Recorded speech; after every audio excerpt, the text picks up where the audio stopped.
to try to hit me in the gut, thinking that I won't react. You whispering my name, thinking I won't be the same. Turn fiction into fact. See what you didn't know, bruises that I'll never show, slipping on your every jab. So tighten up your fist, step into the ring with this. I hope your mama's got your back. First round, you thought you would've knocked me down. Fifth round, bleeding out the side of your mouth. Final round, holding the sound of my name in the crowd. You hit a bus. Oh, oh, oh, oh. You hit a bus. Oh, oh, oh, oh, oh. Just 'cause I took a break, you're making a huge mistake, thinking you can take the throne.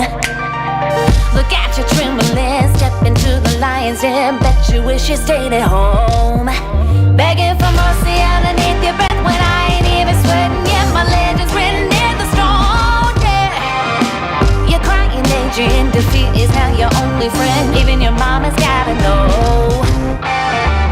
First round, you thought you would've knocked me down. Fifth round, bleeding out the side of your mouth. Final round, holding the sound of my name in the crowd. You hit a bus. Oh, oh, oh, oh. You hit a bus. Oh, oh, oh, oh, oh,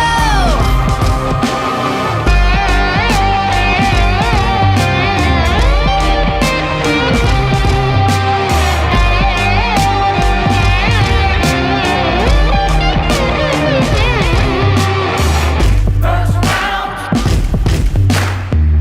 fifth round, final round. Oh, oh, oh, yeah. First round, fifth round, final round. No, no, no, no, no, no. First round, you thought you would've knocked me down.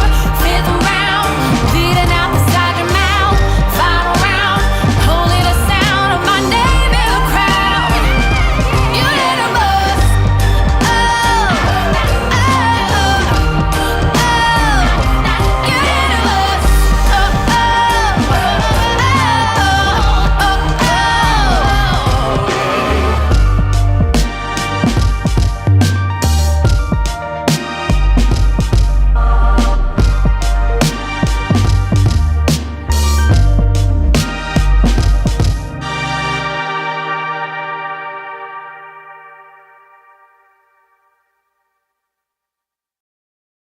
Dear friends, Operator Starsky here, and this is In Time. Guys, please subscribe to this channel because you can find all kinds of recent updates from Ukraine analysis and all kinds of interesting guests, not including myself, of course, but I will be present here as well. Hopefully, we'll see you soon.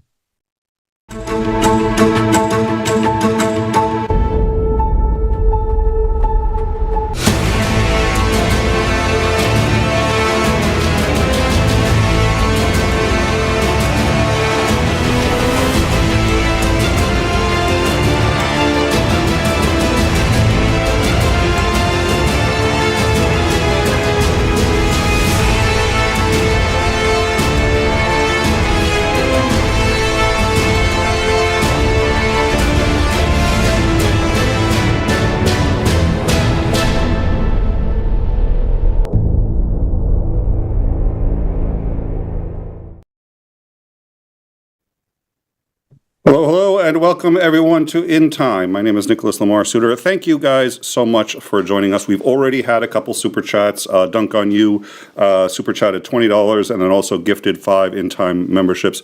Dunk on You said Slava Ukraini. Howdy everyone, and thank you very much, Dunk on You, for your continued support. We really appreciate it, and Blonde Bombsheller is in there dancing, as always, to the music. So thank you all very much. With me tonight is Andrew, and we have on a guest who doesn't know this, but we've been trying to book him for about 2 years. Andrew Mercado. Mercado. I don't know why. Yeah. Welcome to the show. Thank you so much for joining us. Oh, thank you so much for having me. My bad. I would have done this a lot sooner. Yeah, we should have done this sooner, but here I am. Not really your fault. So if you'll check your emails, you'll find an email from us, and we had been emailing. We met on the shills, and you were there, I was there. We ended up taking a sabbatical. We were down for about a year. So right after we had done an interview with Ben Hodges. We had 2 more booked with him. And we ended up missing both of those. We were down for a year. We came back, and now we've seen you on the shills a couple of times. We're like, oh, we got to get back into this. So we have now gotten it done. But it's been 2 years in the making. Yeah.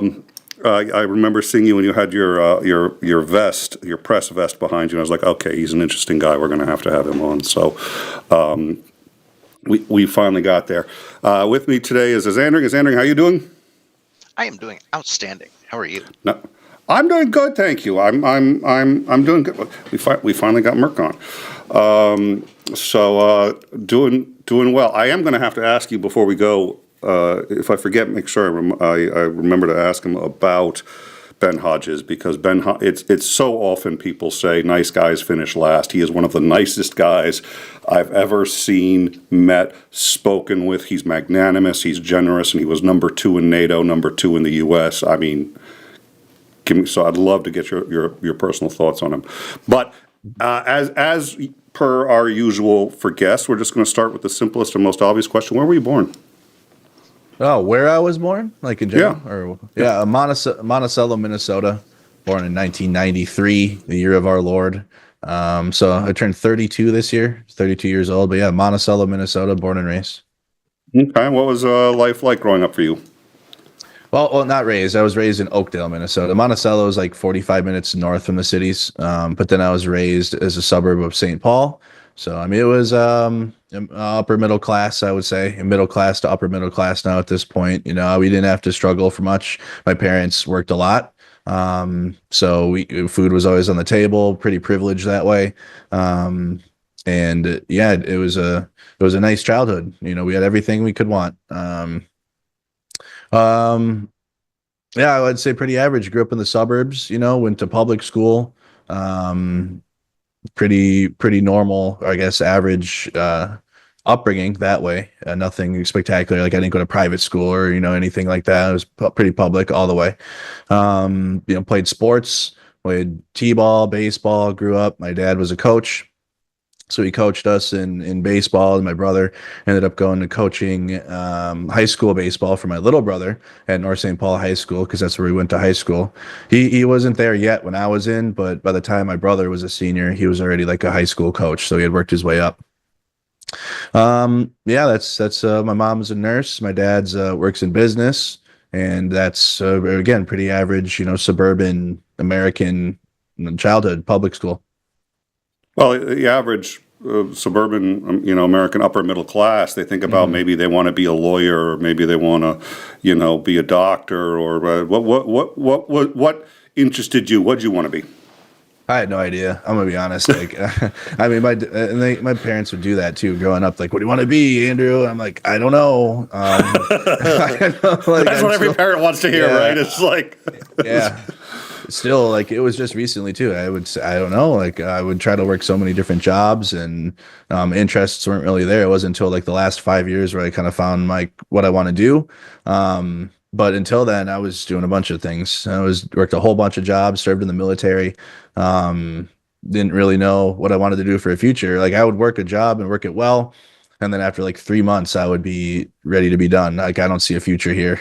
I don't know. I don't have a future career here. I don't know. I would just be done mentally, tax out. And that wasn't probably the best thing. I'd have a strong work ethic, but it would fade after some time because my interest in the work would just be gone. And when I have no interest in the work I'm doing, I'm not going to commit to anything with it. It's just how I am. You know, some of the most interesting people that I've met, they didn't know what they wanted to be when they grew up either. And they still don't know what they want to be when they grow up. I don't know. I haven't grown up yet, so I'm still planning to, it's still in the planning phase. But yeah, that'd be the question I'd always be asked is like, what do you, or my dad, I'm running out of time, Andrew, I'm getting older. I'm like, I know you are, but that doesn't help me figuring out what I want to do. like it doesn't help me whatsoever, but I'm trying. But yeah, I'm in an okay place now, but it was always, what do you want to be when you grow up? Listen, I got my degrees. So I went to college. I got degrees in philosophy and psychology. Now, psychology, if you get more than a BA, you can do something with it. But with a BA, you can't do squat. And the degree in philosophy, well, that's an easy one. It's sort of like, do you know what the employed philosopher said to the unemployed philosopher? What do you say? Would you like fries with that? So, I was still trying to figure it out too. So. Now, why do you think you weren't interested in them? Was it that they weren't challenging? Was it that creativity, you needed something else, or you didn't find it rewarding? And so, why do you think nothing held your attention? Probably really strong undiagnosed ADHD. Like my parents, God bless them, but they were pretty against like trying to figure out if I had any type of a different brain that way. That's probably honestly what it was the ADHD and not having a like medicine, I guess. Or I don't even know what medicine or somebody at least that can understand that. Because I always thought I just was lazy. I always thought I had like a deficiency, like it was a me problem, which, yeah, I mean, maybe there's always a degree of, personal responsibility. But if I would have known I have ADHD as a child, it would have made me like, oh, okay, it's because of this, not because of some like genetic laziness that I thought I had that it just wouldn't go away. But yeah, it was probably a lot of that. And I just, like I said, I couldn't latch on to any one career that I could see myself like working for the rest of my life. That was always what I had in the back of my mind. Like, can I do this forever? Or can I do this for a long time and work my way up in this? And it was many things that I just couldn't see myself doing that. So you go from there to a stint in the military. What brought that on, and what was that like for you? Yeah, so I joined the military at age 19. I was in school. I paid for my first year of college from all the money I made throughout high school, working all the summers. So I paid for my first year of college that way. I was at a community college, but I wasn't showing up to classes. I was skipping classes and smoking weed, and that wasn't good because that's my money. I literally threw my own money away. Basically, I would show up, but not to all the classes. I still have nightmares to this day of like not going to classes. It's so weird. I'm 31, 32, but like I'll have a nightmare of like a test is coming and I'm not prepared, and I would still show up. I had no idea what the test was about, but I'd be there. I've got some really bad news for you. I'm 50. I still get those nightmares. So I'm just yeah, that's not going to end. So yeah, I was going to join the Army. Actually, no, I wasn't. My friend, there was this program back in the day where you could join the military with your friend, and then you go to basic training together, and like you're basically like together the whole journey, even to the point where you could possibly get a duty station together. Like there's a high chance where like you'd be you'd be with your friend the whole way. And the day that came to go sign up, actually, literally, and go to MEPS and be for real about it, and not just talk about it, he backed out. But it was too late though, because I was in there. I was full. I got sent off. Yep, he sent me off. So, but I was too late. I already told Uncle Sam I'd do it and signed my name and did the tests. But at the time though, I'm like, well, I have nothing else. I have nothing else going on. I mean, I have school, but I don't care about that. So let's see what this Army thing is about. That's a pretty mature way to handle it. I'd have been like, does Theodore Kaczynski do like freelance work? And if I give him the address of my buddy, can he maybe send him a letter, send him a complaint? We've got Blonde Bombsheller gifting 5 in-time memberships. Blonde Bombsheller, once again, thank you so much for your continued support. I know it's a challenge, and you're always there for us, and you're dropping links and helping us get in contact with new people. So thank you very much for that. OCT, a member for 7 months, said, I want to be a Ukrainian when I grow up. we're going to talk about that because that's an interesting. I was trying to get to Ukraine, wasn't able to, and Merck has managed to get that done, and I wanna talk about his experience there, but we're not there yet. But LCT, I completely concur with this sentiment. I'm probably never going to grow up, so won't get there. But all right, so we'll try. Yeah, it's been tried before. So you're in the military. Mm-hmm. What did your parents think of that you joined? I mean, upper middle class, they're usually somewhat against the idea of going into the military. Yeah, well, again, it was like middle class. I would consider like it upper middle class now, probably, like looking back on it. But I mean, it was suburban living, still middle class ish. But my dad was paid pretty decently, pretty handsomely. But they were good at saving money. Yeah, they were very proud of it. Because I was doing nothing when I was 19. I was going to school, but again, they knew I wasn't going to classes, and they were upset. They're also very conservative. So, and again, at the time, we weren't having this from conservatives. I would say we didn't have this isolationist view of the United States and like just this warped view of it all. So they were very, very supportive of it. They still are. Like they're very supportive of the service and whatnot. But that they loved it. There was a little statue outside my childhood window, like the soldier and the cross, and they really love that era of my life. So they really approve that. Were there any highlights for you that you can remember that stood out that maybe weren't enough to convince you that you were going to stick around, but made you say, "Hey, this was an experience that made it worth it"? Oh, being stationed in Alaska, definitely. Really? Yeah, I was stationed at Fort Wainwright, so that's like middle of Alaska. It gets -70 there. Flights out of there like at least like $1,400 one way. It was very like we were like stuck up there almost. So I got to go home once. No, we had to go home twice because once after our deployment. So in the 4 years, I got to go home 2 times. But it's the memories in the military are more like the instances you have with the people you serve with. Like little like it's nothing like major events other than just the friendships I made. The times that we would have up there in the cold and dark too, because it was like 24-hour darkness as well. So we had to make it work. But it would be opposite in the summertime though, because we had 24-hour daytime in Alaska. So the summer times were pretty fun. I mean, it'd just be a lot of outdoor stuff, which I'm cool with. Learned to like it more when I was in Alaska, like hunting and like partying outside. I didn't really do that. I mean, in northern Minnesota, they have big bonfires, or even around the city.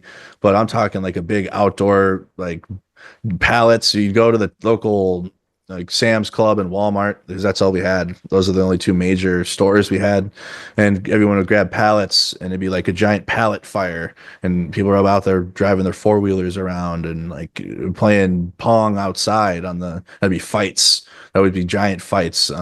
Just like a big outdoor like redneck type of party thing in Alaska. But so you get used to that stuff. It was like small town energy up there.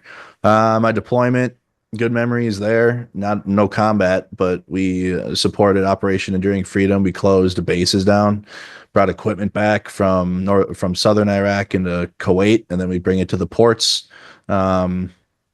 Worked with the Marines a lot. Worked with put Abrams onto the Hets. We had big logistics trucks, giant ones. That's what I did in the Army. I was 88 Mike motor transport operator. So we drove trucks and logistics and supply, but also security too. So I had to do gun truck support and learn gun truck operations, which is similar to like infantry, but you're in a Humvee on a gun, but the maneuvers and the communications very, very identical. And we have to protect our own vehicles too. So it was a cool experience. Yeah, like the training, the environment. Obviously, not everybody gets to go to Alaska. Again, the deployment and support of Operation Enduring Freedom. Yeah, it was just an all around. I'd say good. I mean, I didn't have any bad military experiences. Just the pay sucks. The situations can suck sometimes. The tasks we have to do can suck, but I mean, it's more the experiences you make with the people around you and the people that you serve with. So at some point, though, you reached the conclusion that you seem to reach repeatedly in your life, which was this was not where you saw the rest of your future. So when was that point, and what'd you do? Yeah, it was the Army. I was in the Army Reserves at this point, and I was struggling pretty heavy. So I'm gonna be honest. Like, as soon as I got out of the active duty, I struggled with addiction for a few years. Yeah, hung out with the wrong people, wrong crowd. Didn't have direction, because you get out of the military, and yeah, I did the resume and I did the classes to be ready for civilian life, and you're just not. You just like get thrown back out here, and all your friends are out. They have wives, or they're doing things, or they're out. You're just, because so many years have passed now, and you're back home, and it's like, dang it, I was doing all these cool things and going places, and now here I am back in my hometown again. Kind of feels like where I started. But that's still no excuse. Still fell into the wrong crowd. And it'll actually be 6 years of clean time tomorrow. So 6 years tomorrow, since I went to treatment and put it all behind me back in 2019. So actually I'll be celebrating that date tomorrow, which is pretty cool. So 6 years ago, then I went to Minnesota Adult and Teen Challenge, which is in Minneapolis, Minnesota, and I spent 30 days there. And then I went from there and I lived in a sober house, because I was just like full sended into this. I'm like, I'm done with his life. I'm done with his lifestyle I had, which was just drug use and wasting money. That's really what it was for like 3 years. No money saved, no future, drugs. That's it. It was terrible. I knew I had to be done, but I just didn't know how. So I had to fully commit. So it was like full treatment and then full sober living. You're living with like 8, 9 other guys in a house.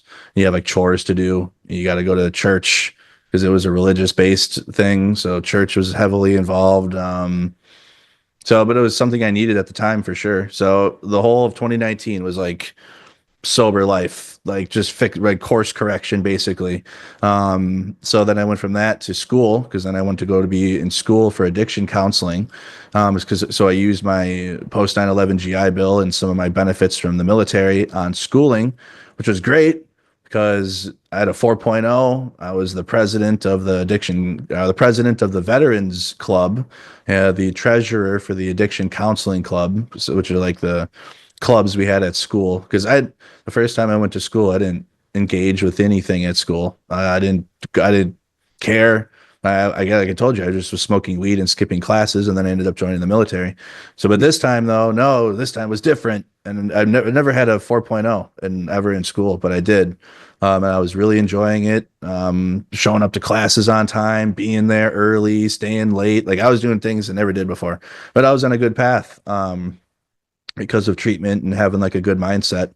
And plus, like when you're in that environment, when you're in like treatment and recovery environment, it's like you live, especially early recovery, that's like you live and breathe that, or at least you should. If you're not, then I would look into what program you're working. But if you're not living and breathing it in early recovery, then yeah, but that's what I was doing. I had a sponsor and everything. So it was pretty cool. Yeah, I had my own key to my own office at school and everything. Like it was awesome. And then COVID came, and we had lockdowns, of course, right? And we couldn't go to school anymore. So school was out, and that sucked for me. That really sucked, because I really needed like the in-person interaction, waking up every day, putting your clothes on, going to, like, because I had to drive to school. I had to park in the parking ramp. Like it was a whole thing. Like to be involved there, and then I'm there for the whole day. I'm like kind of like camped out at school doing work. I obviously couldn't do this now, and I'm at home, and I'm in my sober living house. Not a whole lot of room, just watching COVID updates every day. It was junk. And that's when I started streaming. I was streaming video games. I would play video games while putting off my schoolwork. Truly, I had to do a D2L response, like a paragraph to like some reading. I wouldn't do it, because I'm not doing it. I was tuned out. I was pulled out. I was locked in, and that's the negative thing about me that I'm still working on, is when I'm not locked in, it's hard for me to re-lock in. At least right away, I can do it, but I was zoned into school, and then COVID, and now I'm out of it, and I don't want to do homework like the way that we had to do it. Like I was cool with the homework, but I would do it at school, and I would do it in the room in my office there, and then around teachers. Like if I had a question, the teachers would be all hanging out in the clubs. So hey, what about this one? Lost all of that, lost it all, no ability for interaction. So I was streaming video games, learning how that worked. I had my PlayStation 4, my laptop, and OBS, and that's what we did. I streamed like to 2 people, 1 person, 0 people, and I did that for a while. It was kind of like a hobby in the background while I was struggling with school. And then as time was passing, I'm playing Warzone. Warzone had just came out, Call of Duty, and I'll let you. I'll leave it to you here after this part because I'm sure you're gonna have questions about this specifically. But Warzone, Call of Duty, big thing. Everyone was at home playing it because we were all at home locked down, and that's when George Floyd was murdered in Minneapolis, and then we had subsequent riots, and that's when I was at home just playing video games, streaming it. And that's when my friends were like, "Hey, you should go downtown Minneapolis and see what's happening." Or like, I was going down there, and I told them I was going to go down and see what was happening. And they said, "Okay, we'll meet you. We'll meet you down there." No, they didn't meet me down there. It was just me. I was sent off again. So, That's the second time you got suckered into twice. that. That's Twice. Yep. So I got suckered into it. They said, "We're going down there. We'll see you." Yeah, I was just me. Just me. And they're like, "Okay, now that you're down there, can you go live on Facebook?" I'm like, "I don't even know how to do that." Like, what do you mean go live on Facebook? So I went live. No, different friend chat. I went live on Facebook, and that was that. And I had 69,000 concurrent viewers on a stream. But I was averaging like 30 to 40,000 people for like a week straight. And I just built all these followers. Like on my Facebook right now, I got like nearly 200,000 followers on like 2 pages. And like, it's hard to bring all them over to YouTube, but I've been trying for years now. But I just have a shitload big following on Facebook for that. And that's kind of where I'm at now, but I'll leave you there. That was a lot, but that kind of bridges from military to addiction years to school, and then COVID, and then now Mercado Media, where we're at now. Well, not yet, but BLM riot era. Well, and just to play devil's advocate for a minute, and I want to see if Xandring has any questions, but it seems to me, and I've noticed this for myself because I've had similar issues with all of those issues actually, but that notwithstanding. For me, I never did homework. I refused to do homework. There was something about when you're at home. You're at home. Do at school what you're supposed to do. So I was like, I would happily take an extra 2 hours at school than 1 hour doing homework. And I think the problem was engagement. When you've got the sheet of paper and you're supposed to, there's no engagement. It's just this rote. It's like, but when you're at the school, you can talk to the teachers. You can sit there and there's other things happening, and the sum total of it seems to quiet me enough that I can concentrate and do stuff. So when we're talking about you being most successful, sounds to me like it's when you were most engaged, either in the military or, at school the second time around. Is that fair, or do you think it was something else? No, it's almost like when the more stimulation I can have with something, and the more direct interaction, that's when I'm at my best. That's when I'm. Can you hear me? Okay, that's when I'm the most engaged, like you said. And I'm like, I remember looking at homework at home and just like stare at the words on the paper, and then like to the point where it would stop making sense. Like the words on there would not even be words, and I would just be tuned out. I'd be tapping my pencil or looking at the lamp on my desk or something, and just be like, "Can this be over, please? Like, can this homework session be done? I just need to be out of this." It was the worst. But yeah, when I had the most like stuff going on, that apparently is when I'm at my best. Well, and that would lead you, I would imagine, to, Black Lives Matter. There's going to be a lot going on when you're. that's no small task. Because Andrew, did you have any thoughts or questions you wanted to ask before we get on to the next stage here? I want to get into the Black Lives Matter protests. Mm-hmm. Oh, let's do that. So you said you had your friends just said, "Hey, come on down. You should go down there, and we'll meet you down there." So you went down, and of course nobody showed up. So where did you find yourself in the Yeah. middle of this? I mean, did you look out or specifically look for these things, or did you just go down and say, "Hey, wander around, see what's going on"? How did you end up finding the protests? Yeah, so we were in our war zone squad, and we were just talking because everyone was collectively tired of the COVID briefings. And just real quick, they're aware that just because you play Warzone doesn't mean you can go to like a war zone like Ukraine or so. Because I've heard too of trainers who've sat there and said, "Okay, this is how you use a claymore. Why is there no little red light on the claymore?" Goes, "Okay, you're done. Go home now. Go home and play video games." The skills don't translate. Yeah, I mean, no, they don't at all. Not at all. Yeah, so we're in our Warzone squad, and we were all tired of the COVID briefings. We wanted to see what was happening in person because we're just at home and just all day, and then just COVID briefings and seeing the death count rise. That's all we were doing. It was just the worst. Like news wise, it was cool. We're all at home, but news wise was just junk.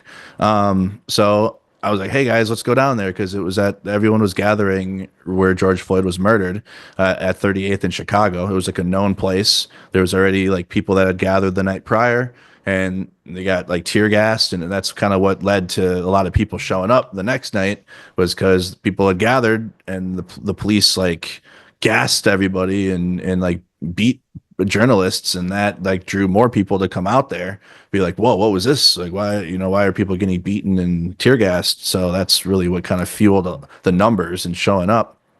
But that was why I was like, "Okay, well, I'm going to go down there."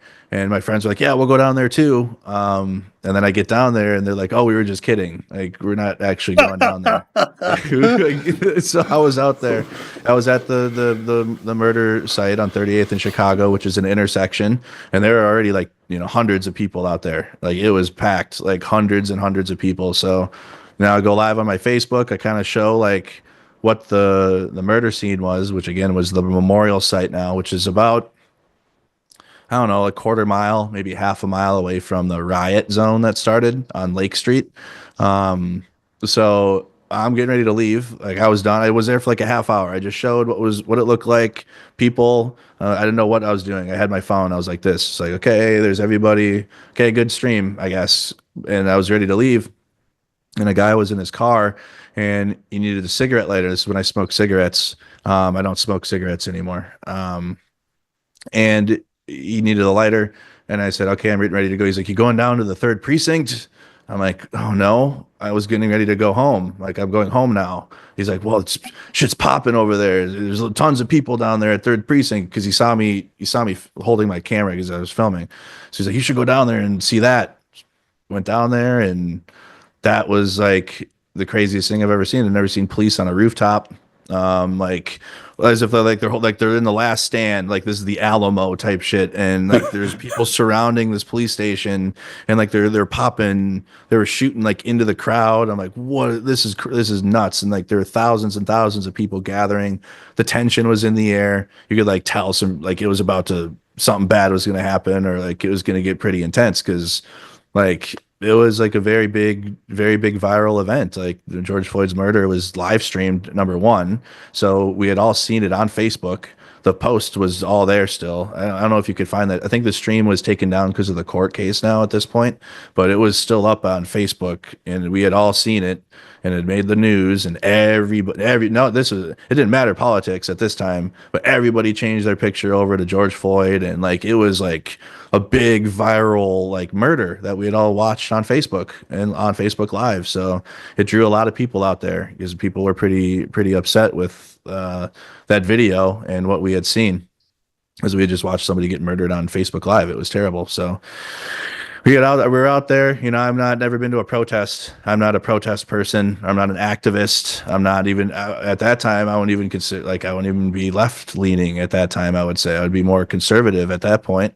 So in conservative world, protests, unless they're what we've seen recently in clown world, but they're very, very against protesting. So I just was raised never to be at one, or never to go to one, or kind of had a negative view of what protesting meant. So I was just there, showed up. Even I think my narration at the time like was kind of comical, because I was trying to make light of it, it's kind of hard to make light of like the situation, but I guess I was trying because I just didn't that precinct burn down? No, well, the insides did. The outside is still there. The inside of the building's pretty gone, but the outside of the building's it's still standing. So just okay. So you were making okay. Just putting some comments. You said you were making fun of it. I was like, wasn't that the one that? Okay, yeah. Like I was doing like war zone references, so like I'd be out there and like I said, well, the police need an extract or something. I was just making comments. I know I was. I can't remember what I was saying, but I know I was making statements while I was streaming because most of it was coping too, though, because I just couldn't believe the things I was watching. Yeah, that was one of the things I was curious about. Things kind of went a little sideways with that. And you're right there, live streaming everything that's going on. What kinds of things are going through your head? I mean, were you worried about your own safety? Were you trying to stay out of it? Were you trying to get better shots? Kind of what was your inner monologue decision-making process for sticking around to video all of this stuff? Yeah, because I had so many people watching and like true, like genuine concern because I could read the chat. And that's when I first was reading chat and I understood what that was. But I had people that I knew personally that were commenting in the chat and I could see their comments and they were like it was genuine concern about the situation. So I was like, okay, well, this is the way people can find out what's happening, I guess, because I'm live out here. The news was out there, but they were showing old stuff or they would be out there and show B-roll of like, and the only way people could see like what was happening was either through me or Unicorn Riot was live out there, a couple other sources that stream protests or not, or they were just out there. But there's only a select amount of people that were out there streaming like what was happening live, and that was like the first way I think in this I don't know what era we're in now, future era of the US with AI and all this technology of people can see like what's happening in real time. And now live coverage has always existed, but not the way I would say, not the way we were doing it or the way I was doing it. And that was just, I mean, I was staying out of it. I didn't shout I never chanted, still to this day, never said a one word to the police. Never, said anything bad about the police, but I would film other people doing it and kind of stay out of their way and just kind of, I was like in documentary mode, I would say. That was the best way I could describe my mindset. It was like, I'm filming a documentary right now, basically. Because I knew about the city. I mean, it's my home state. I'm not from Minneapolis. I'm from St. Paul, but I mean, I could tell you about the river and tell you about the locations and, tell you about what was happening. So I would just kind of use like the senses, like what I'm smelling, what the sights are, what, the situation on the ground. There were so many crazy things that happened though. So it was like, I kind of remember it based on like crazy event to crazy event. But it really was just being motivated by just showing people what was happening and the concern for people that needed that information. I like what you said about coping too, because we do when we especially early on in the Ukraine war, it was important for us. We didn't cover the entire thing every time, but there were times where we said, okay, we are going to cover exactly what's happening in, say, the evacuation corridors, which were traps for civilians. That's what they were. So we covered an entire family, a woman basically from her birth, getting married. She worked at an American company in California, but it was remote work. She was Ukrainian. She and her husband had to split. She took the two kids. They went for one of the evacuation corridors, and they didn't make it. And the reason we picked her was because we actually had footage of her getting hit and of the family getting hit. And I find it ironic. I had a friend of mine who did a pencil sketch of a nude and inadvertently, just as she was putting the pad away, put it across the screen, boom, taken down instantly by YouTube. But we can show people getting killed, and they don't. Wow. YouTube's wild. Yeah. So, but I get the coping mechanism when you're sitting there going like, I gotta, there was something about it that's just like, yeah, I've been there. I know what you're talking about. Let me, Darian Vaughn, $4.99, donation towards an Apple computer for Nick. Hold on a second. Computer W. Let's go. Oh, you too now. We're going to get you in on this. Just hold on 1 second. Here we go. Really? What's that, Nick? Really? You're breaking up a bit. Great, a mutiny on my own show. It wouldn't be the first. It wouldn't even be the 10th time. All right. So thank you, Darian, for the super chat. I appreciate it. We'll talk about your subject of choice for that super chat later. You and Dick Dawson both at me. When Dick can produce the show as well as I can, well, he can already produce at least as well as. Never mind. You know what? We're changing the subject. Damn. If you paid your producer more, he would do a better job. I pay the producer the same amount I pay you. I don't see him complaining. Hey, if you paid me better, maybe I would do a better job. I'm sure that, believe me, there's room for growth. So, yeah, I'll There have always to look is into when you're that. getting a salary like mine. Yeah, well, I'll double it. All right. Okay. Oh, there you go. Good deals. Perfect. You can double the salary now. Exactly.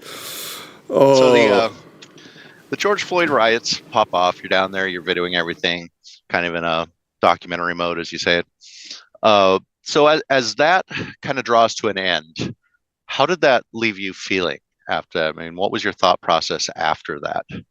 Well, it didn't end because I covered. So I stayed with Minneapolis through the summer, and it was kind of like a home base where I'd go back home. But I went from Minneapolis, and then I started traveling to other states because I'm gonna be honest, like I was not wanting to share my Cash App or my PayPal, but people were begging for it in the chat. They're like, "We want to support you in these efforts," and I was just like, "That's weird." Like I'm just out here, like the Minneapolis is on fire. This is where I live. Like I don't know, but they were begging for it. My brother was in the chat, and he was putting my Cash App and PayPal in there. So I mean, I had about $10,000 in that week, from donations. So I put that back into a lot of the community organizations that were out there, but also into my own. What I guess you can fund my the start of my media company, and that's when I flights and the lodging that we had to get to go places. I traveled to Portland. I went to Tulsa, Oklahoma. I went to Seattle to the Chop Zone that they had up there. Texas. We went to George Floyd's funeral and saw that. Greg Abbott was there, everything. And I went around the country all of 2020. If there was like a riot or a protest in a state, like I was there, likely. DC, California. I went to California. There was protests there too, because we went to Portland and we went up to Seattle, and then I went to California was right there too. So we went up and down. But yeah, I don't think I've had a minute, to be honest, since 2020 started to just kind of like, what was that? Right? Or like, what did I experience? Because it's literally just kind of been like one event to the next. I feel like I haven't stopped since the riots of 2020. It's just been one thing after the next. But I guess like reflection time is more so put into what can I do better, because I'm in it now. Like I'm locked in. So it's more or less like what was that and what was that experience, and more so like how can I film better this next time, or my streaming, how can that be better? It's like I immediately like a switch turned, and now I'm locked into this, and I care more about making it better for next time. So you got in there, got a bit of taste of documenting things that are going on, got a bunch of donations, and went, this is something worthwhile. And decided to just document everything. Yeah, to the point where I said goodbye to the schooling aspirations I had, because this is what I'm doing now. So I couldn't try to balance school and that, and also the military too, because my unit was very very supportive of the hardship I had, because I was still in the military during the addiction years. They don't support that while you're at work. I was in the reserves, right? So it was 1 week in a month, and while I was at work, of course, I'm completely sober and I'm working and I'm in the uniform and respecting that, but it was like in the downtime. So, but they knew I had the problem. So my commander came to the treatment, and my first sergeant was there, and everyone that's in the treatment was like, "Oh, what is it? Mercado a Fed or something?" Because like they're like in their uniforms at my treatment facility. It was crazy, but like that's what they did, and they were very very supportive of it. So my time to get out was in May. So I had a time where I could go into the inactive reserves in 2022. So they would have had to extend me and they chose not to. So they let me kind of like phase out of the military at that point, because I already put 10 years in. I was active duty. I kind of there's like when you're at the end of your time, if you put in a good amount, you can kind of like phase out slowly, or I kind of like phase out of the military, not have to like be like official. Like I haven't turned in a lot of my equipment, to be honest. Like I have it still, but I have my DD-214. I'm out. Like they can't do anything to me now. But they really were like nice and awesome in my unit. Like I can't thank my unit enough for just letting me kind of literally phase out slowly and then full, because the military, especially veterans, like there was a big push for this in the last few years to really try to help veterans that are transitioning to civilian life because of the suicides and because of the addiction issues and because of the problems. So I think this was just kind of their way of saying, hey, like Mercado, he was going to get out in like a year and a half anyways. We would have had to cut him loose. He seems to have a career now, and we're going to let him do that. And so I mean, they could have not. They could have told me, no, Mercado, like you are still in until 2022. You can't phase out now. We need you, and you have to. And I would have had to have extended. So I would have had to sign likely another contract, or at least a contract that would have kept me in the military, even maybe to right now. I might have still have been drilling and in uniform right now if they didn't let me phase out. So I do like I can't thank my unit enough. The 503rd truck company in Arden Hills was really awesome. So I was in the reserves and was able to get out pretty nicely. So that's where I'm at with it. So we've got a couple more super chats. Sinister Porpoise, $2. Super chats go to an Xandering person. Scholarship, yes, that would be a Xandering person. We are trying to get a scholarship for Xandering to get his PhD in women's studies. That's all Sinister Porpoise is doing, but that's a worthwhile goal. Thank you for the super chat, Sinister. Darian Vaughn, $4.99. Gotta mess with you. Love the show. Yeah. I see what you're doing. But but for $4.99 I can be bought. I can be bought. Like I say, $20 is $20. Exactly. So okay, and then another $4.99. Ask him about his trip with Greg and Rick in Ukraine. There. No, I wasn't going to ask him about that. That's not on the. No, I have a whole list of questions here, and that wasn't going to come up at all. No, I've seen pictures of him hanging out with Starsky. You're spoiling his questions. Yeah, yeah. I was going to say, yeah. Who cares about? I mean, that's such a boring part of the story. I mean, we were just going to kind of jump over that one because we didn't want to bore the audience. Nobody covers Ukraine anymore. Right. Well, that's unfortunately there's more truth to that than would like, but yeah, we'll get there. Well, so I guess so. So we're speaking of Ukraine. Yep. How did you end up heading over to Ukraine? What started that process? Well, it started before then. Well, the BLM protests actually overlapped with my Ukraine coverage at first. The very last Black Lives Matter protest, like big, like I'd say U.S. because they a lot of the protests were like promoted to all of the U.S. So people from out of town would come, and like big protests would happen in the cities. So the last one was April of 2022. I believe it was April, and that was in Michigan. So I actually traveled to Michigan, and I was covering both Ukraine on my, because I was streaming Ukraine. I'll tell you how that started, but then also the protests. And so in February of 2022, I'm at home, I'm playing video games, but I'm streaming it this time, right? Because I'm a streamer now, and I think I'm playing Grand Theft Auto 5. And this was like kind of the period between the Black Lives Matter protests and covering Ukraine. It was an unknown period. Like I said, there was still one more protest in April, but over the winter of like 2021 into 2022 was kind of like nothing. The event, I thought the protests were over by that point. So I'm like, okay, what am I going to do now? It's video games. I was streaming Grand Theft Auto. We had thousands of viewers. I had as many viewers watching me play Grand Theft Auto as we did covering the fires. Like I'm not kidding you. Facebook, we had 2,000, 3,000 viewers watching me play Grand Theft Auto. So I'm like, okay, cool. I guess I'm going to stream video games. I'm cool with it because I had a gaming platform and I actually could sustain the numbers I was seeing from the Grand Theft Auto streams. And chat comes in and they're like, hey, Putin just announced he's going to invade Ukraine. I'm like, what is that about? Like, what do you mean he's going to invade Ukraine? Because I'm full on in like a domestic American like politics and Black Lives Matter and all of the junk around the misinformation with it and right wing politics. It was just like I'm drowned out, so I'm not even paying attention to geopolitics or like what's happening around the world. So I had no idea there was a buildup on Ukraine's border, and I wasn't paying attention to the things I am now because I was just fully engulfed. And if, like I told you, it's kind of been just like a transition period from the life I had into now I'm streaming these protests. I'm not in tune with everything still. I'm still figuring it out. Still am, but even less so then.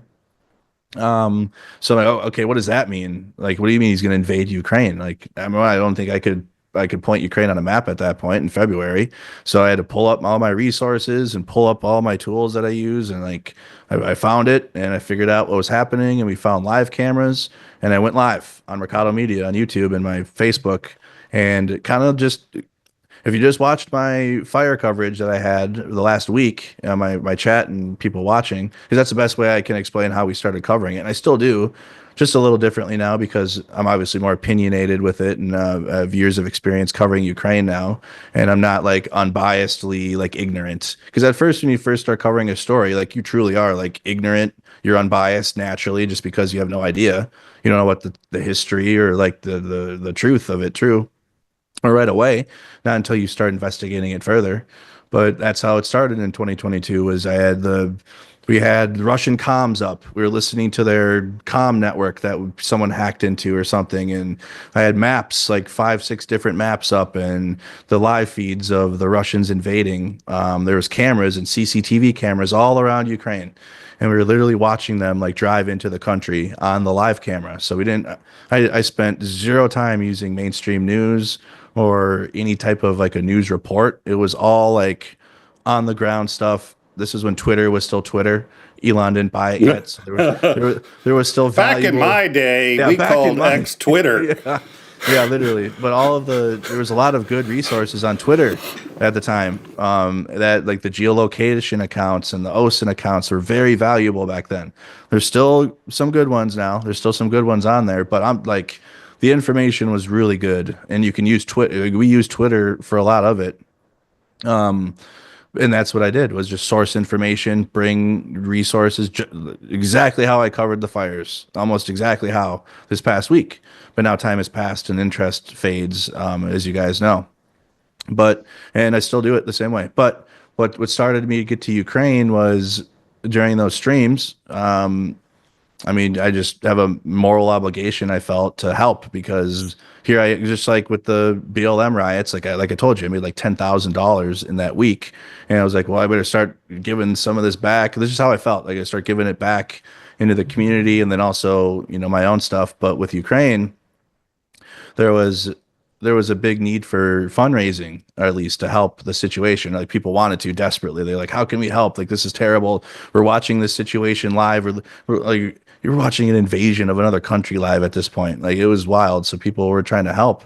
So at first we used YouTube Give and the YouTube system, which is fine, but not really know if that money's making it to the sources it needs to. Like YouTube takes a cut, CEO takes a cut. Who knows at the end of that how much Ukraine's actually getting from the YouTube fundraising. So stop doing that. And then switched over to NAFO because we saw their YouTube video. Like I'm scrolling through YouTube because I use YouTube for view videos, and the 69th Sniffing Brigade had a video up showing this convoy of trucks, and I play it on stream, and I'm like, whoa, that's really cool. They had like a drone shot of like the convoy. This was like I think from January of 2023 from their convoy because we didn't start with NAFO until April of 2023. So, or like, I think it was May actually. So it was a February convoy, I believe. And it was like, whoa. And they showed the trucks being handed over to the soldiers. And like, it was like the coolest thing I've ever seen for fundraising. So that's when we switched over completely from the YouTube Give stuff over to this NAFO 69th Stiffy Brigade YouTube channel because it just looked more transparent and it looked like you get some cool content out of it. Like everyone that donates gets to see the truck and then a well-produced YouTube video showing their donation being given to the front lines. Like, I don't think I've seen such a transparent thing other than my own streams and people that, or other than the reporting we were doing. Cause I kind of wanted to keep the same theme. Like, we're literally watching the Russians invade. Like, it's all live. We're seeing it all happen without mainstream news filters or anything. So I kind of applied that to our fundraising to try to not have a filter over the ability to support Ukraine and people putting their hands in the pot and taking money. And people wanted to see that get put into the front lines. So, yeah. So it turned from that, and then I told my chat, I'm like, hey, yeah, guys, someday I'll go to Ukraine. I'll be there. That's what everyone says too. Like, I'll get there for sure. Right after the war, I'm going, right? So that's why I said it, but I genuinely meant it because I was like, I want to go. Like, I'll go if I get enough money. And then the chat is like, okay, bet you're going. Here comes a bunch of super chats, and here comes a bunch of support for you to go there because then we fundraised a truck. And then the truck that we fundraised, I went to Estonia and then went on the NAFO convoy. So like I'm with it, and I streamed it. Like I streamed an entire convoy from Estonia to Poland. We fundraised a truck doing that. So we on the convoy we fundraised a truck, which is pretty cool. And I've done that 5 times now. So I'm going for for 6 here in May. So I've 5 trips to Ukraine now. Number 6 coming up. Hopefully, if we can get some support to send me back. If not, we'll just just keep the money here and send the money over there. But that's how it began. And then I got to support through the trucks and all of the fundraising support that we did, but then also provide journalism and do the thing I've been doing for the past 4 years, but on the ground in Ukraine this time. So it was like a complete package. Yeah, that's one of the most interesting things to me. I may have jumped the shark a little bit. I believe, Nick, you had a couple of questions that you wanted to get to before we got knee deep into Ukraine and traveling over there and seeing war zones, etc., and actually traveling. Do you have those questions? I do, but Mark, you're going to have to know something here, which is that we have an official policy. It does apply to you while you're here, which is everything that ever goes wrong is a 𝐍𝐤𝐜𝐴's fault. So as the co-host, one of his duties is if I screw up, it's his fault. If you screw up, please blame him. You're violating our basic policies if you don't. So he went a little ahead because I had 1 or 2 other questions I wanted to ask you about, but I forgot what the questions were. So I could sit there and say, hey, ass, you jumped the gun. And he's like, oh, sorry, what are your questions? I was like, I don't know, but I had them. I got a do little remember them now. overzealous. Sue me. Yes, I will. I'd sue you if I could find you. Viper would have a hard time tracking you. If Viper ever comes after me, I'm hiding in the back of your truck because you've gone to the moon and back 7 times in terms of miles. I think he's going to have a hard time finding us. And I say us because if I'm in there, you're going down with me. That's all I've got to say. So you better hope I don't piss him off. Linda Sau became a member and gifted 5 memberships. Thank you so much for that 5. We really appreciate that. We're delighted that you're enjoying the program. I wanted to ask you 2 things, and they may or may not be tied together, depending on how you choose to answer them. The first thing, and this was actually Blonde Bombsheller who brought it up to my attention, so again, we can blame Xandering, but I knew, I was like, there was one other thing that happened that was big during that time that I wanted to ask you about, and I couldn't remember what it was, and she brought it up. So the 2 questions I have for you, I never ask one-parted questions. I always ask 2 parts, so you're screwed. Yep. 1, did you cover Kyle Rittenhouse, and how did you cover Kyle Rittenhouse? What were your views on that? And 2, what are your views either then and or now and or throughout any of this on how the mainstream media covers things. Now, we did do a show on Rittenhouse. We felt that the mainstream media had done a rather poor job on that.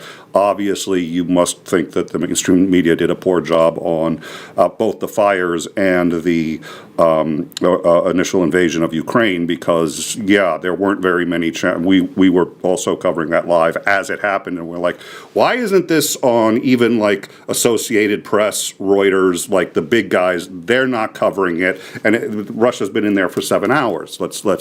So one, Rittenhouse. Two, what are your views about the mainstream media? Yeah, Rittenhouse, I was covering that just same way I was Minneapolis. I was live on the streets in Kenosha. We were on our way to Washington, D.C. This is all 2020. So that's when I, like, all of the places I traveled to, I don't know why I forgot Kenosha. But we're traveling to D.C. for a big rally that Al Sharpton was hosting. And we still went, but we were dead tired. There were tens of thousands of people out there. But that's where we were going. We're on our way to D.C. And I was doing this road trip stream in my truck, ironically. It's like this, I just do the same thing in different ways. But I'm doing this road trip stream in my truck heading to D.C. And we get to the hotel in Chicago because we had to sleep overnight. We're going to stay overnight and then head out to D.C. in the morning because it's a long drive from Minnesota. Another person flew into Minneapolis who was doing streaming at the time. We kind of had he had his thing and I had mine, but like we would kind of work together, and he had his platform and he'd be able to stream. So we were all traveling together, and then we're in our hotel room, and then I'm just getting I'm getting pinged and messaged, and like there's somebody got shot in Kenosha, Wisconsin, crazy things and so we're like, okay, let's go to this Kenosha, Wisconsin. Never even heard of it. Obviously, Wisconsin's our neighbor to Minnesota, but I've never heard of Kenosha, Wisconsin. I don't know where that is. So we drove. It was like, I think, a 45. It's longer, but we drove like 90 miles an hour from Chicago to Kenosha, and we got there in like 45 minutes. Pulled up, parked somewhere that looked safe or seemed safe, and then thankfully it was. And then we walked right up to the police station, and like the crowd had started to gather out there. Like as soon as we had pulled up to Kenosha. And like from minute one, we filmed the riots in Kenosha because it escalated. It started off like there was the police in the precinct, and there was a crowd of like 20 people. And then that crowd was getting tear gassed and flashbanged, and they started throwing rocks at the buildings that were all around it. And then the whole world ended up showing up there by night 3. But it was night 3 that Rittenhouse came. And I put the full blame on the law enforcement in Kenosha, and because there were so many resources in Kenosha, Wisconsin, like federal, state, local. And the start of night 3, everybody was inside of the park. There was a government park, and it was lit up. There were snipers on the rooftop of the courthouse. Like everybody that was there in Kenosha that was there to protest or potentially riot. Because by the third night, the riots had kind of subsided. There were some people doing onesie and twosie things that the feds were tracking, and they were watching them do it. But the majority of the crowd was there to protest by night 3. And in the government park, it was the most lit up area. Like you could cordon it off really quickly if they wanted to seal it off and arrest everybody, which we've seen. And in the city, like south in the dark park, is the only part that had power, like the lights were on, were in the government park, and that's where everybody was. In the dark part of the city, which the riots were the night prior and the first night, there's militia groups. And they're like in the darkness, and they're like on buildings, and like they have weapons, and like this is the group Kyle Rittenhouse was with. So 2 occasions, the police tear gas and push out all the people and the protesters into the darkness. Which, why are they doing this? Like, you want the most visibility on these people, right? Especially if you're worried about them rioting or looting, whatever.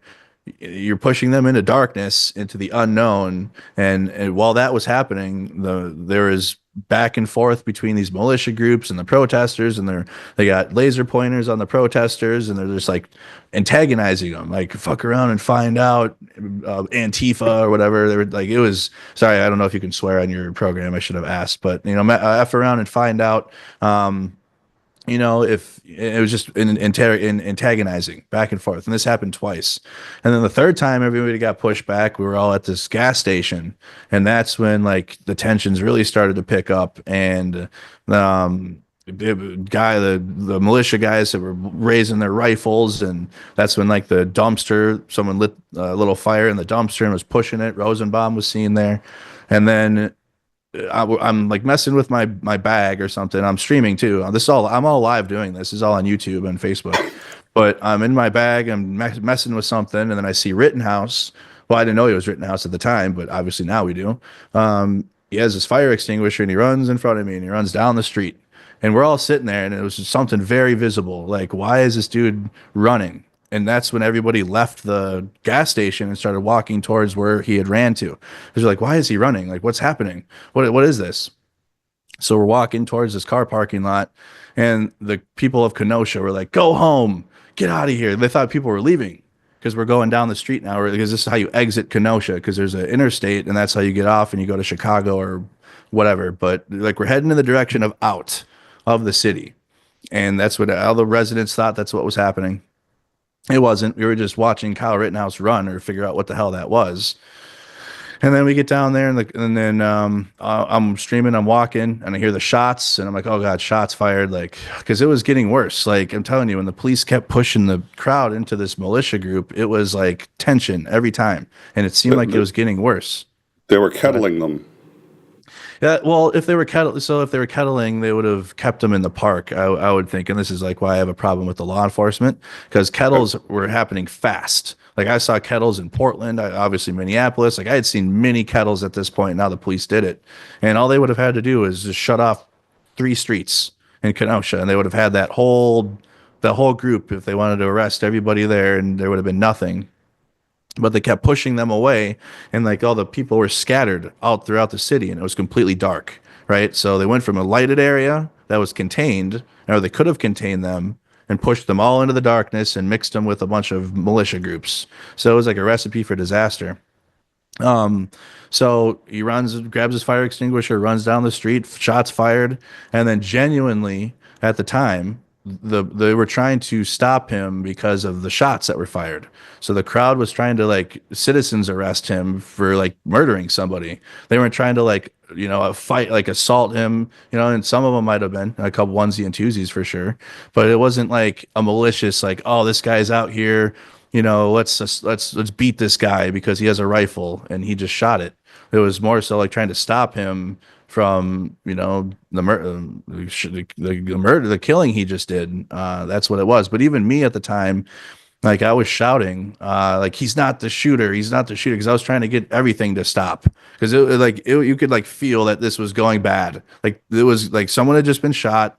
He's got a rifle. He's running down the street. People are chasing him. Like, this is like, I'm afraid he's going to turn around and just start like popping people. Like, I was genuinely afraid of that. And he fell down on the ground, and that's when he raised his rifle and shot Gage in the arm. But then I was like right down the street from that, and we were just throwing people into the bushes, because like the rifle was up, the muzzle flare, you could see it, bullets were going crazy, and it was just a wild time. But yeah, Kyle Rittenhouse was there because he answered a call from a Kenosha.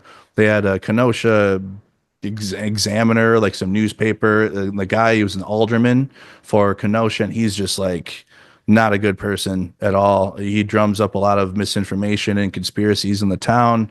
And so he put out a call on Facebook to bring in all militia groups from everywhere by the 3rd night. And again, the 3rd night, the riots had ended. The maximum amount of law enforcement was there. Federal, state, local. They had drones in the sky. That's why they were watching. I mean, the video we saw of Kyle Rittenhouse run, it's on an FBI drone. Like, they're watching the car parking lot. They were watching whatever was happening. So Kyle Rittenhouse had zero responsibility to go there and do anything. Like, well, I don't know why he did at all, period. He had nobody ordained him, or nobody deputized him to go and protect this car parking lot that was already destroyed. So it was just a lot of chaos and a lot of poor decision making by the law enforcement to allow the militia groups to have as much free reign as they did, and as much unchecked power in that part of Kenosha as they did. So while Kyle Rittenhouse, I don't like him at all, and I don't like anything about him personally. His actions were not good, but I place the full blame on the law enforcement for letting that situation get out of hand the way it did, with the amount of resources they had and the ability that they had to contain it and not let it get to the level that it did. because they really had everyone was in the park. It was like a long night.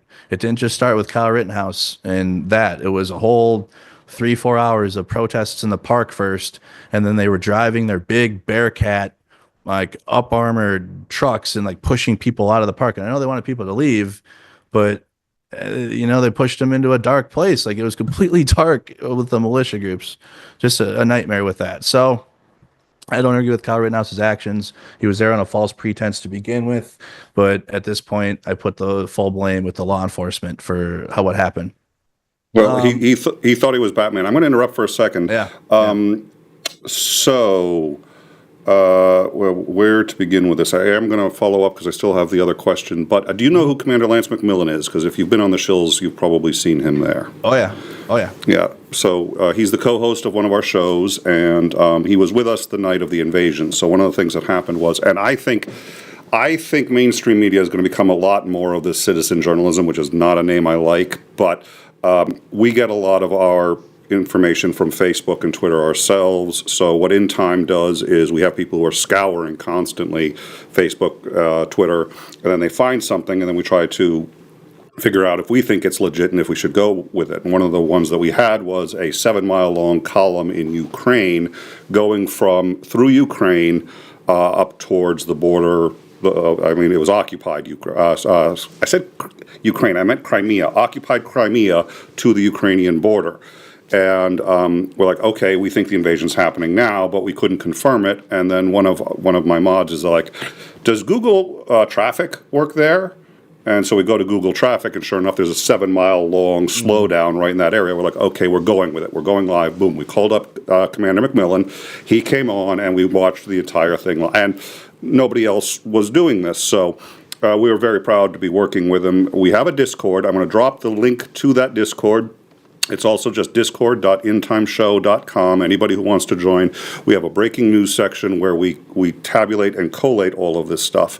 While you were talking, I got a message. It is unconfirmed. It is from Commander McMillan, who often gets this ahead of most people because he is well connected. He is often one of our sources, but it is still unconfirmed. He says there was a brief message that came up on Moscow television reporting a coup d'etat and an assassination attempt on Vladimir Putin. So this is on our Discord right now. It's coming from Commander McMillan. I do not know what his source is, but he says that enough people, in his view, are claiming to have seen it that they do believe at this point it has aired on Moscow television. Now, this is just a claim on Moscow TV reporting a attempted assassination and an alleged coup d'etat. We don't have sources confirming that either has happened, but we have multiple sources saying that it was aired. Dunk on You says that was a Ukrainian TV hack. Considering what Ukraine has been doing, that seems credible to me. I don't know. We're following it right now, and I figured since your audience would be at least as interested in ours in this, I would tell you this is what we've heard. So it looks like there's speculation it was hackers who have put this up on on Russian television, which would be awesome. Would totally like support that. So we are covering. Huge. Yeah, we are covering that right now, and if we get anything else on it, we'll announce it during the show. Commander is on it. Our team is on it right now, trying to identify whether it was legit or hackers and what's going on. So you can check it out on our Discord, or if we find out any more word, we'll bring it up to you. But we wanted to let you guys know the message did. We can confirm at this point the message did appear on Moscow TV briefly. It strikes me it was probably more likely to be hackers, and the reason. Well, let's see. During the last. That was Swan Lake. So during the last coup d'etat, they just played Swan Lake on Russian TV for 3 days because they couldn't talk about it and they couldn't air any other news. So it was just Swan Lake for 3 days. That's why they've been making the Swan Lake references to Putin. My suspicion is they'd be doing something similar right now. So if the TV is still up, it was probably a hack. That's going to be my guess, but we don't know, and that's just speculation. But that's going to be my kind of educated guess. Hopefully we'll learn more about that presently, but that has apparently just happened. A message, all we can confirm is that a message appeared on Russian television saying those things had happened. We don't know if they've happened. We don't know if the message was legit or not. So getting back to either way. Yeah. Well, whichever, whether it's a hack or whether it was genuine, it was awfully inconsiderate of them to pull this off right in the middle of a news YouTube channel interviewing another news YouTube channel host. Really, that was inconsiderate. Could you do it? Call up Zelensky. Tell him that his schedule for these things is really bad, and we need him to sort. I'll get right on that. Thank you. Good. We got to get this sorted. It hasn't been the first. We've done interviews where literally it's like we're in the middle of an interview. It's going great, and then my phone goes off, and it's like someone just took a shot at Trump. And I was just like, I kind of think we need to cover that. Like, sorry, I don't mean to make you feel bad about the subject of our interview. We're cutting. Can we do this back? Can we call you back?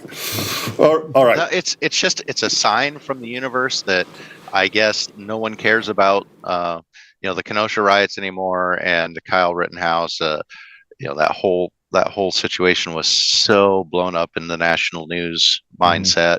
I guess that's just the universe now kind of nudging us back to, hey, maybe you should pay attention to Ukraine. Though I don't think. Well, I don't want to diminish what happened there, because it was a pretty big point in the country's psyche. It was covered nationally over and over again, and I believe this is one of the few instances where I can actually make an official In Time statement, in that In Time believes that Kyle was an absolute idiot for showing up there and should have never been there in the first place.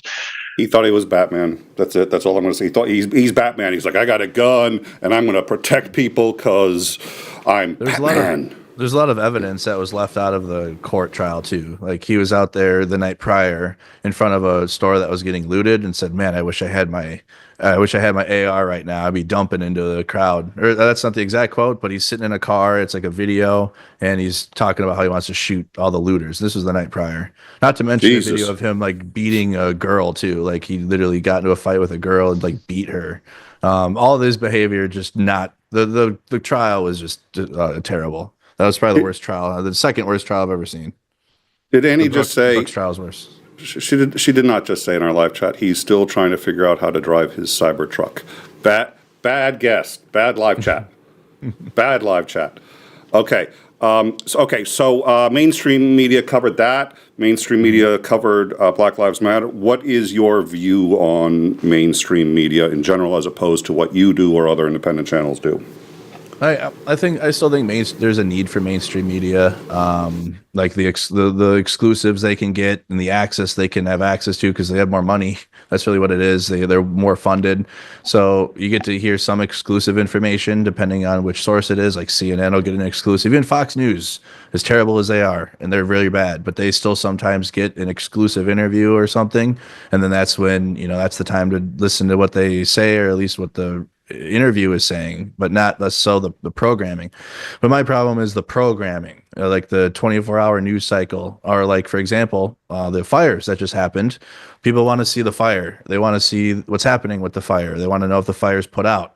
But the news will show you that for like 5 minutes, and then they got to go to the weather, and then they got to go to sports, and then they got to do some random other thing, and then some other random thing, and then the commercial break, and then they do it again, and then it's like you have to wait like a half hour to return to the fire and see what's happening with the fire. But they're watching because of the fire. They're not watching because they want to watch all this programming. So the point of independent journalism, I think, is to pinpoint and focus on things the mainstream news is missing, and a lot of times it's just like staying with the story, or like reporting it in full, or like giving more context than is possible. Because with like independent journalism, we kind of have ability to talk to people and do things that the mainstream news, like they have to censor themselves, or they're not as well connected in a local area, whereas like an independent journalist would be, and they can talk with people better. So I do think, again, the mainstream news is, I think it's in a bad spot for sure. But I don't think it's going to go anywhere anytime soon.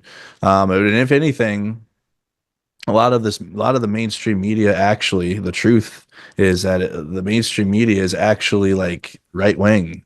It's not like I don't think it's a left wing establishment. I used to think this. I really did. I used to think that the mainstream news is leftist slop, but it's actually right. Conservative is the mainstream. Most watched cable news network is Fox News, unfortunately. The most watched podcasts are all right wing information, or podcasters themselves. The top shows on YouTube are all like Ben Shapiro and Joe Rogan, or like the podcaster, but the same thing. So a lot of the mainstream news right now is right wing. It is also like the CNNs and whatnot, but it is right wing, and it's a lot of misinformation coming from them. A lot of just I don't even, misinformation is probably even a bad word. Just lies, like straight out lie, like just flat out the untruth, 180 degrees, the complete opposite of what's actually happening. And that's kind of like taken over a lot of people that consume right wing media. It used to be like, right wing media, and maybe this is just because I was right wing. It would kind of just be like, kind of like anti-establishment in a way, I would say, like just like, again, the alternative media, I guess, like but it never like took itself so serious to where now it's like just pure lies are just taken so seriously. And that's what the entire media apparatus has become, and that's kind of what has shifted me away politically from being more right wing to I guess I'm more centered and left leaning now, I guess. But it's because of the lies, and I would be out there streaming and doing my thing and filming, and then a right wing source would say, "Well, you're not telling the truth, or you're lying." I'm like, "What do you mean? I'm live out there. Like, I'm there in person. How can you say I'm lying?" So that really started to make me look inward about some of the things I used to watch and sources I used to watch. But so like the CNNs, MSNBCs type of mainstream news, like even Fox, like I said, they'll get their exclusives, and that's important. Or like when they have access to helicopter feeds, like we were watching with the fires. Local news. Obviously, I don't have my own helicopter, so I can't show you what's happening in the sky. So we have to rely on their feeds for that. But I think the more pressing issue is just telling the truth and just being transparent. And at least like if you don't have the full answers, which if you're covering a breaking news story, there is no way you have the full answers ever, because it's happening right now. Like it's literally happening like while you're talking. So it's impossible to know all of everything. So it's kind of like an exploratory thing. At least that's what I do with my media. Like we're on a journey together. We're trying to like kind of like when I'm playing a video game and I have like a puzzle video game, or like I'm playing Resident Evil or something, and I gotta do these puzzles to get to the next level. That's kind of like how I'm treating the news. It's like, well, we have all these pieced together, all this stuff. It's kind of like a puzzle. And then we get enough information for that time, and then the information will change because this is a breaking news story, or this is a thing, no matter what it is. And information is going to be changing. But I also learned those skills in the military too, because in the military, what you're told at the start of the day can be completely different at the end of the day. And guess what? You got to do it no matter what. And so a lot of times people struggle with change. They struggle with information change. So I kind of like break it down Barney style, or like dumb it down a little bit so people can like, at least understand what's happening. Because oftentimes the news is fast, it's quick, you don't know what they just said, you don't know what's happening, and they're not really being transparent. And that's why sources like ours and independent sources can provide additional transparency and have a little bit more of a connection to the viewer. I think one of the problems with some of the mainstream news is, there's quite a lot of money invested in it and quite a lot of money being made off of it. So yeah, they don't tend to like when you start changing things, because there's quite a lot of dollars tied up in that. So I think that's slowly dying away. It appears to be anyway. We're seeing quite a lot more news stations, independent news stations crop up, especially on X. It'll never not be Twitter to me. And just across the internet. Is that kind of what you're seeing out there from your point of view too? Yeah, like that's why I brought up Twitter specifically when talking about Ukraine, because I other than the scanner alerts that Twitter has, I barely used it for the LA coverage because it's just garbage. It's slop. The at least the information posted at the top is like opinions, and it truly is. It's like somebody's take on the event, and then on Twitter and other places like it, that's packaged as like that's what's happening. And it's like, no, that's what somebody thinks is happening, and that's what somebody's using their political nonsense to lie, like Elon. And then he went to the he went to the fire chief and got told the truth and kind of ate crow there. But that's what happens. So you can't even go to Twitter like on its face. I mean, there's individual people on there that are independent journalists and they post, or like if you know what to look for on there, you can find it. But overall, though, if you just like pull up Twitter to try to get your news now, you're not, you're gonna be less informed and you're gonna be mad likely because of the what you're reading on there. All right. So, Xandring, did you want to also finish up on the Ukraine questions, and then I think we'll wrap it up. But I really do want to hear about Ukraine. Mm-hmm. Yes, Ukraine, very very fascinating situation there. You said you'd gone over there several times, and you started live streaming, and you actually made it over there. In several of your different trips over there, what was the mood like? Has it shifted over the time in your subsequent visits? Like the mood in Ukraine? Yes. Yeah. Yes, it has. The first time I went, even the second time, it was like, an American's here? What the? Why are you here? Oh my God! Thank you so much for being here. It was like I felt just for being American, like your celebrity for being American. But as time has passed now, and aid package is not arriving, and our aid to Ukraine has not been a victory aid. It's been kind of like a band-aid, or like, well, good. Here you go, Ukraine. Here's another batch of weapons. Best of luck. Hope you the best. Basically, the energy we've been giving, that's kind of faded.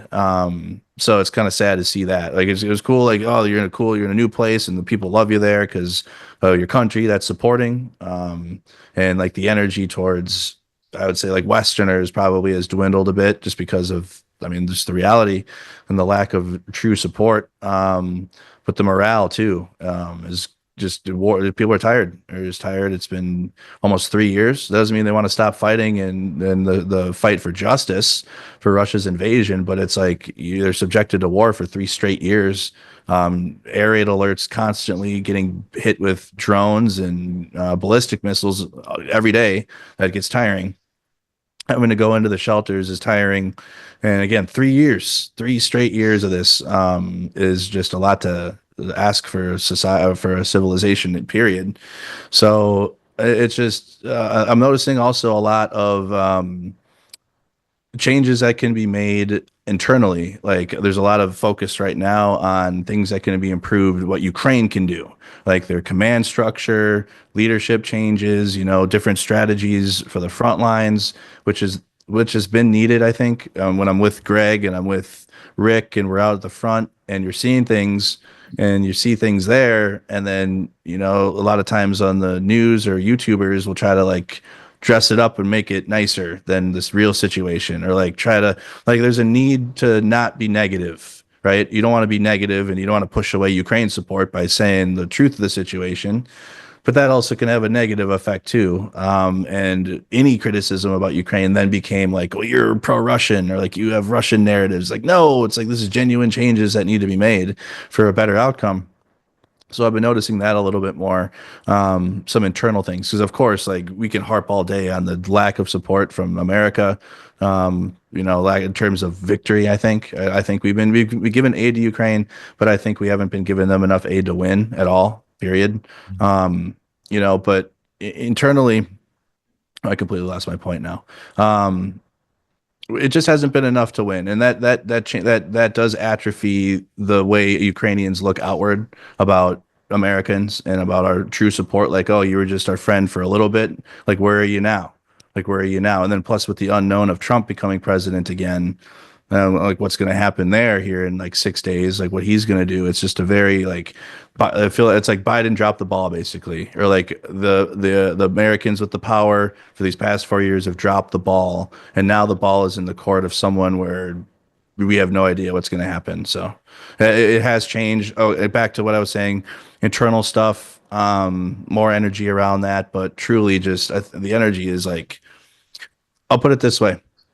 The last trip I had, July of last year, I was in a train car with like three babuskas. We were like, there's four of us in a train car, and all three of them, one of them spoke English, and we used the translator app, and they were all concerned about America's support and like how much we were going to continue to support, if any. Like if Trump, because I wasn't sure if Trump was going to win yet or if he was going to be president. This was July of last year.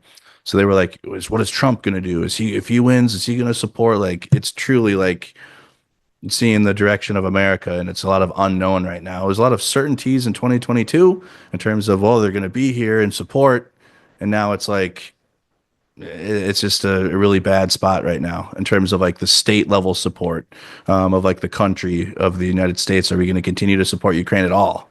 That's not good. That brings up an interesting point that you touched on a little bit that I'd like to dive a little bit deeper into. When you go over there, and we can tell that things aren't going as great as Ukraine would like them to go. So when you're over there reporting on these things, and you've got this, here's what's really going on, here's kind of a bit of a gloomier outlook, things are not going as well as we'd like. How do you get that kind of balance of wanting, to relate what's true and what's actually happening without seeming like, oh, I'm just, poo-pooing over all of this, my official term, poo-pooing over everything. How do you get that kind of balance in there to go, hey, this is what's really happening. Yeah, I'm not trying to criticize you. I'm not trying to say, oh, this is worthless. Do you struggle at all to kind of find a balance point between those? Well, yeah, too, especially with Ukraine, because here in the U.S. I can stream and I don't have to worry about operational security. Kind of sometimes, I guess. Like if there's bad actors in a crowd, and I would make sure I don't tell where I'm at, or like, hey, I'm going to go live here because I don't want them to know where I'm at. But like Ukraine, though, you can't go live everywhere. I got to go live in Kyiv, but even there's like restrictions because of operational security, and the Russians are watching. So, I mean, I could only stream in Kyiv, and most of that was just, I just walked around the city and just was streaming on YouTube, showing what the city was like. You could hear the air raid alarms in the stream. But a lot of it was interviews. We had a morning show that I started. Me and 𝐒𝐚𝐬, who was with NAFO, we were staying in the same B&B on 𝐒𝐚𝐬, which is like the main street in Kyiv, like big famous street. And we had a balcony. It was a pretty nice B&B, really good deal because 2023, and I still have connections to the people that own that. So it was a really, really good deal for a really, really nice place that, if the war wasn't going on, it would be pretty spendy, but we got it for a really, really good deal. And I was just like, I'm just going to stream to my YouTube channel today and talk with everyone. And Alex was like, okay, let's do it. And we turned that into a whole morning show, and we brought on like Starsky because he's in Kyiv, and we brought on Johnny FD, brought on Dylan Burns, we brought on like a ton of people, John Sweeney, anyone who's in Kyiv and can speak English basically, and Ukrainians, we'd bring on and we'd talk with them. And so that was like most of the journalism in Kyiv specifically, just because I'm still just regular person. I don't have access. I'm not connected that way yet. I have connections, but not like where I can do whatever I want. Basically, I was like civilian from America that wanted to do things. Basically, I wasn't special at all.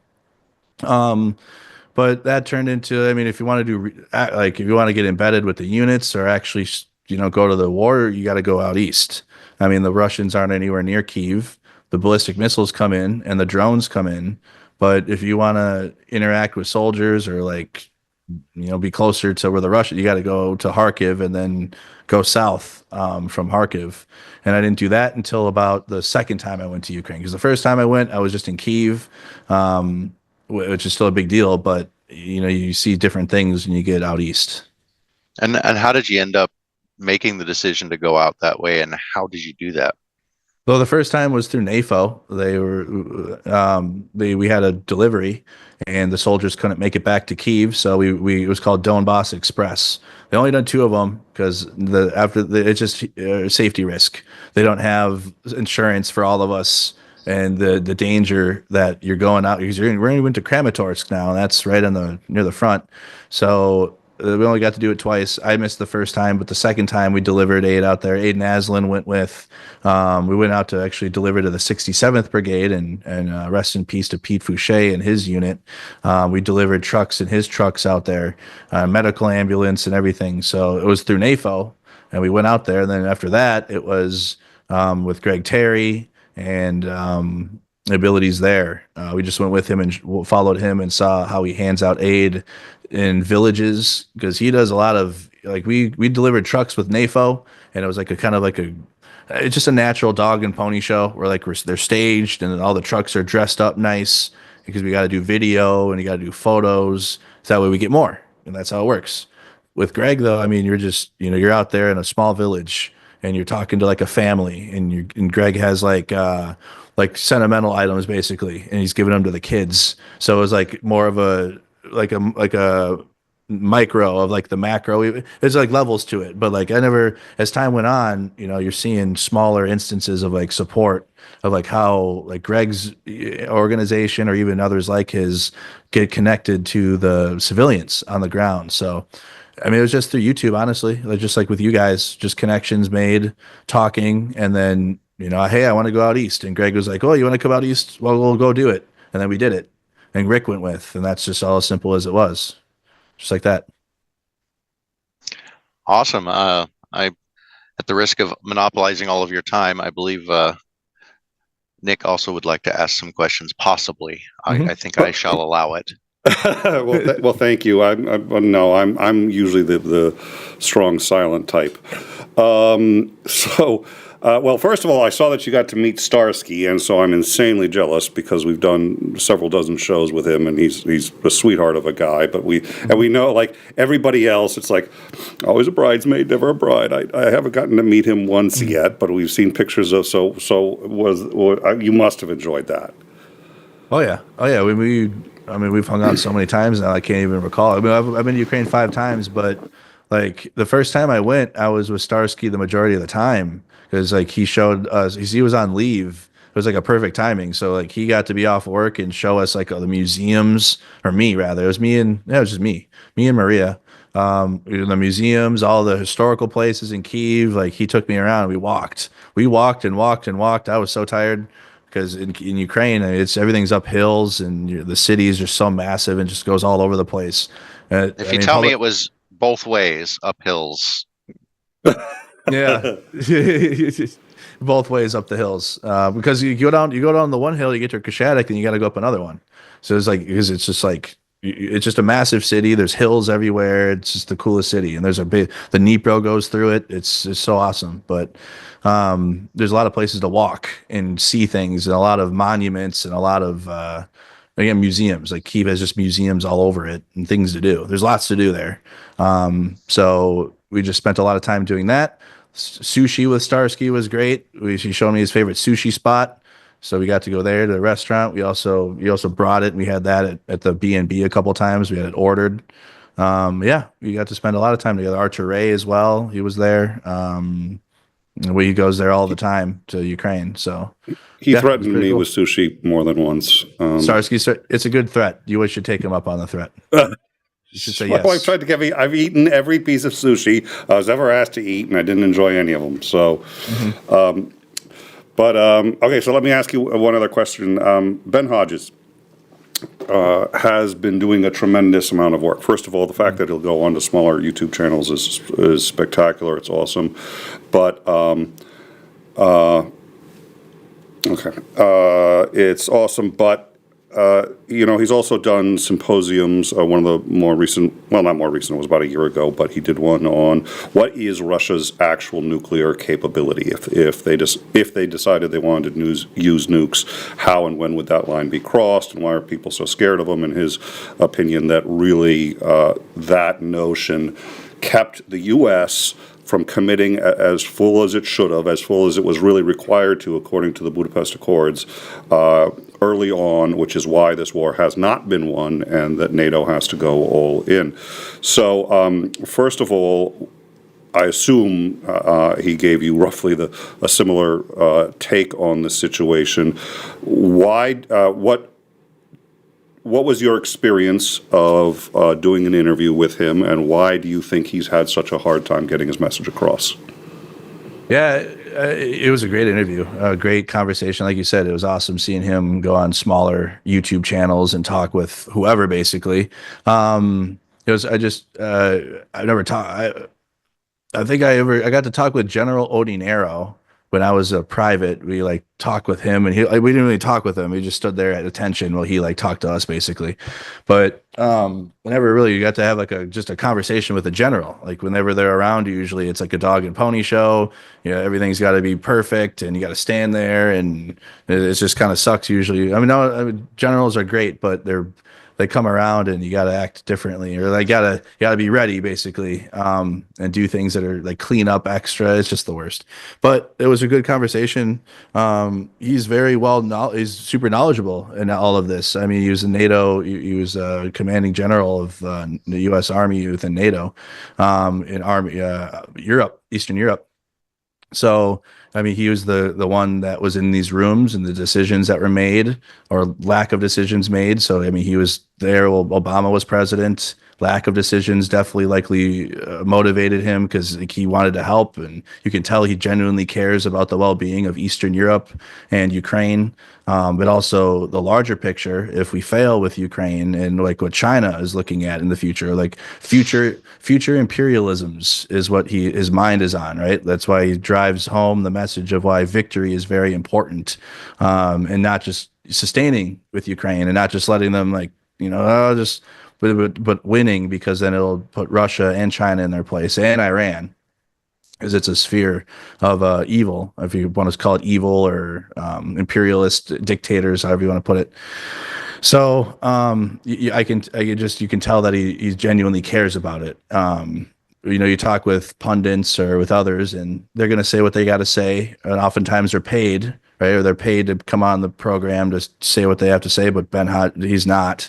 He's completely motivated by what he truly cares for, and that's why he will show up on our shows and show up on our programs. Just genuine is the best way I could put General Ben Hodges. All right, we've got another super chat from Darian Vaughn, $4.99. You need to invite Matthew back. He is a great guy. I'm trying to figure out Matthew who, which that's not a joke, or whether that was maybe great guy though. Great guy. I trust you, Darian. I trust great guy. So what we're going to do is I'm going to quickly do an update on what we mentioned earlier. We actually don't have anything, but I'll just do a quick update on that, and I'll ask you, I think, our final question, and then we'll go.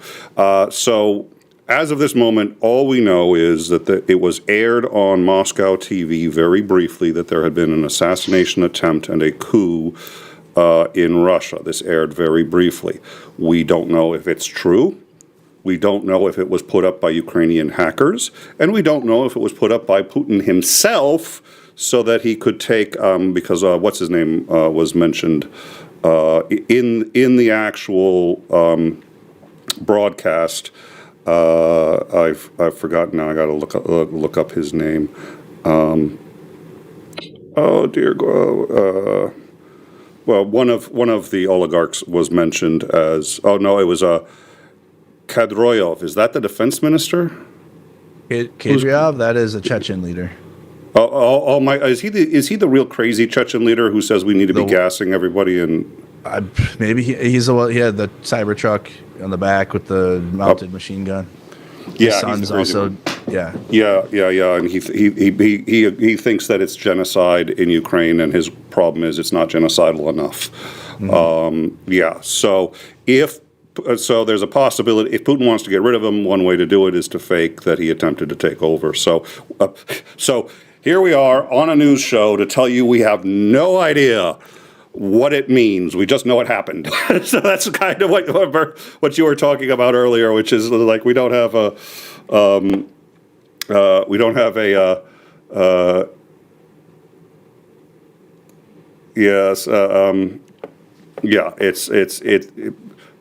We know it aired, and we now actually have a screenshot. Thank you, Dunk on You. We've got a screenshot of it airing, but it's Russian television. We have no idea if the Ukrainians hacked it and put it up, if Putin put it up, or if there's any truth to it. I'm disinclined to believe the last one, because if it was a real coup d'etat, again, when Boris Yeltsin was overthrown, it was Swan Lake and the whole 9 yards. It tends to look somewhat different than this. Commander Macmillan is keeping an eye on it for us. We're very lucky to have him as a resource. Join us on our Discord, and you can keep up with the breaking news with us. Right now, though, we have our guest, Andrew Mercado. Mercado, I don't know why I keep. And we really appreciate you coming on. You've been covering the fires a lot recently. Do you have any final thoughts? I do know. So, Andrew is a truck driver. And because his company loves him so much, they have actually, this is not a joke, they are directing him to Los Angeles. So I think it's a subtle hint. Yeah. Anyways, what are your thoughts on they love me and that that it was just a coincidence. They just needed me in the area for some important loads that needed to be done. Yeah, there were some open windows that needed to be closed. Don't drink the water. Yeah. So how is your coverage of that? You've been covering that a lot.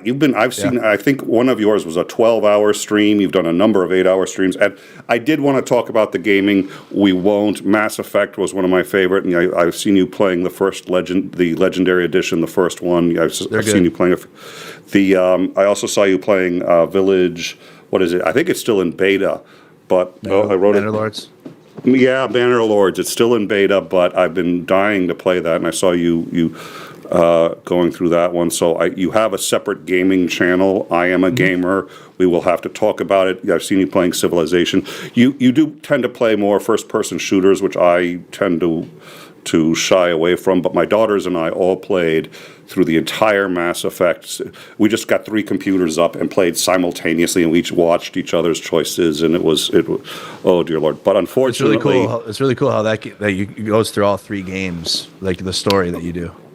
Well, and for them, I mean, it's like when we had to talk about, and I know you'll have to have played it to know what we're talking about, when it gets to curing the genophage, what I really liked is these are high school girls, and now they're having to talk about very serious ethical questions. Yes. And my wife was just like, what on earth are they talking about? Should we go to the genophage or not? I was like, no, it's a real ethical dilemma. I was like, this is good. She's like, these are adult games.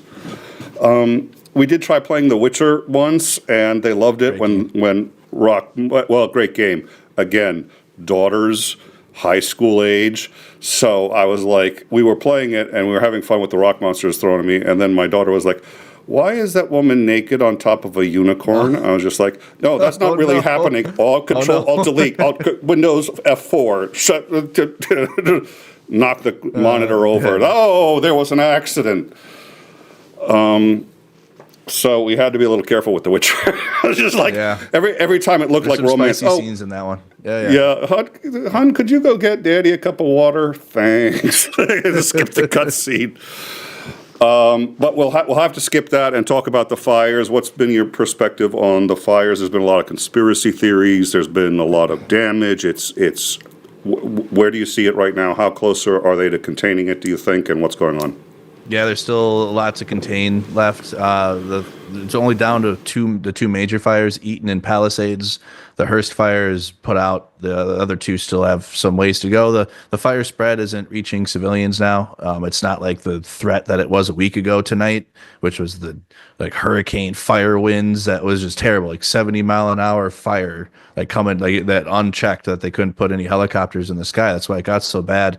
Worst fires in LA history.